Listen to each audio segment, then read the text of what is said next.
The boardroom was silent. Elena stood at the front, presenting her quarterly recovery strategy with calm precision. Charts, data, projections. Before she could finish, a voice cut through the room. "Are we making business decisions?" her boss said dryly. "Or praying about them?" A few uncomfortable laughs echoed. Elena didn't flinch. She finished her sentence, composed, unshaken. 3 months later, her strategy would be the only thing keeping the company alive, and the man who mocked her faith would be asking her to dinner. That Adrian Keller had built his life on control. Control of markets, control of people, control of outcomes. Religion to him was the opposite of control. His father had been a pastor, charismatic, respected, revered. At home, he had been cruel, secretive, hypocritical. Adrian had watched sermons preached on Sunday and lies lived on Monday. He learned early that faith was performance, and he swore he would never be fooled by it again.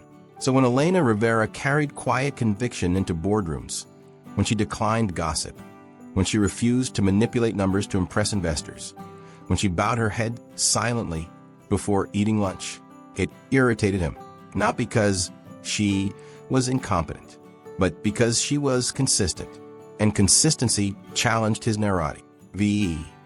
The crisis hit without mercy. A major client terminated their contract unexpectedly. Investors panicked. Stock value dropped sharply. The board demanded aggressive recovery measures. Adrian responded the only way he knew how: force. Rapid restructuring, high-risk partnerships, pressure-driven deadlines. Employees began burning out. Morale plummeted. Elena submitted an alternative strategy, one focused on transparency, ethical restructuring, and phased recovery. He dismissed it publicly. "Optimism isn't a plan," he said sharply. "It's not optimism," she replied. "It's sustainability." He cut her off. Enough. Weeks later, the numbers worsened. The board grew impatient. In a private meeting, tension exploded. "You're hesitating," one board member said, "and it's costing us." Adrian's jaw tightened. He needed control back. He needed a decisive move. He looked at Elena across the table. Calm, observant, steady. And in a moment driven by pride, frustration, and wounded ego, he made the worst decision of his career. "Effective immediately," he said coldly. "Your position is terminated." Silence crashed into the room. Even the board members were stunned. Elena blinked once.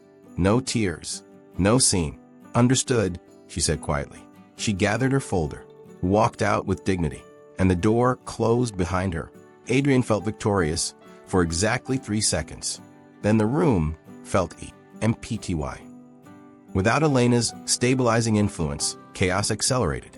His aggressive recovery plan failed. 2 mid-level managers resigned. Investors demanded explanations.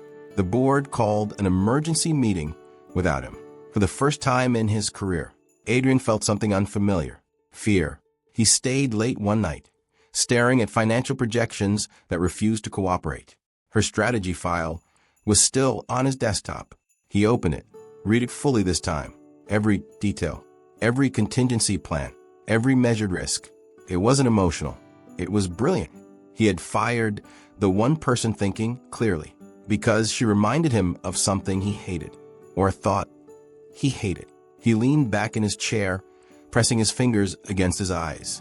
And for the first time, pride didn't feel powerful. It felt small.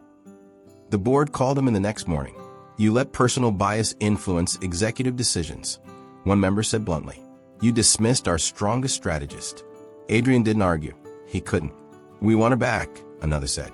The words landed heavily. For the first time, reclaiming control meant admitting he was wrong.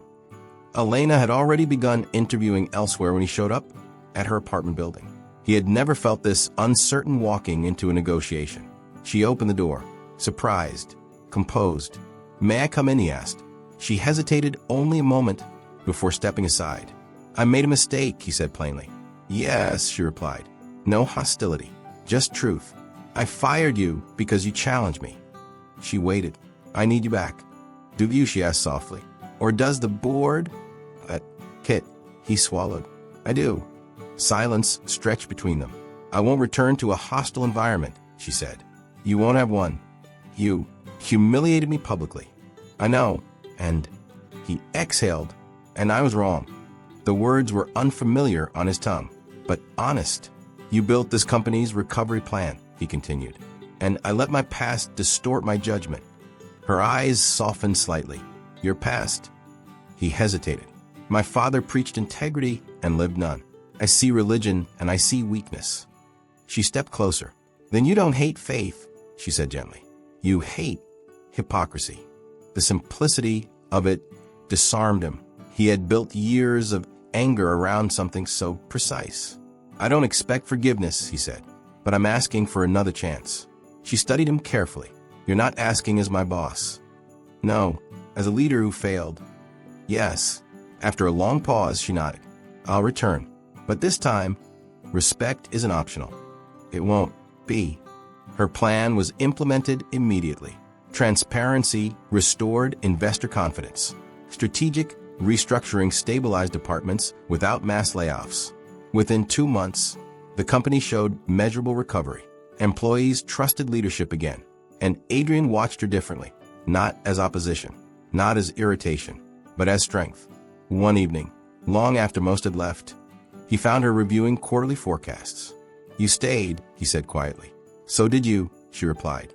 He leaned against the doorway. I read your entire recovery file, and I should have listened the first time.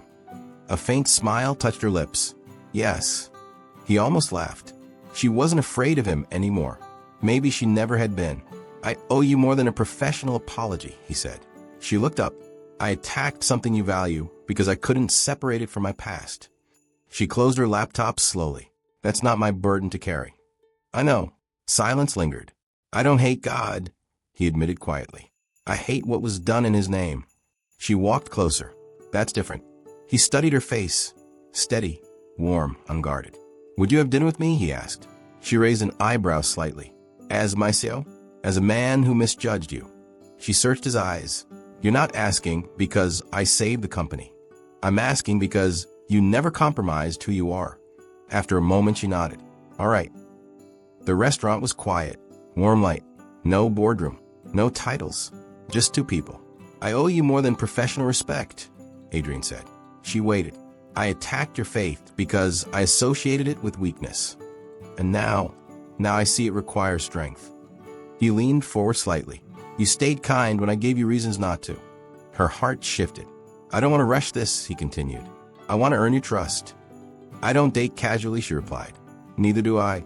That night, he didn't try to impress her. He listened. Really listened. For the first time in his life, he wasn't performing. He was present. That they walked after work. Talked about childhood. Books. Dreams. He never assumed. Never pushed. One evening, outside her apartment building, the air felt heavier. I went to service, he admitted quietly. She blinked. Alone. I needed to see if what I hated was real, or if I was just afraid. And he exhaled. I don't hate God. A pause. I just didn't understand him. She stepped closer. That's honest. He looked at her carefully. If I lean in, will you step back? Her heart pounded. No.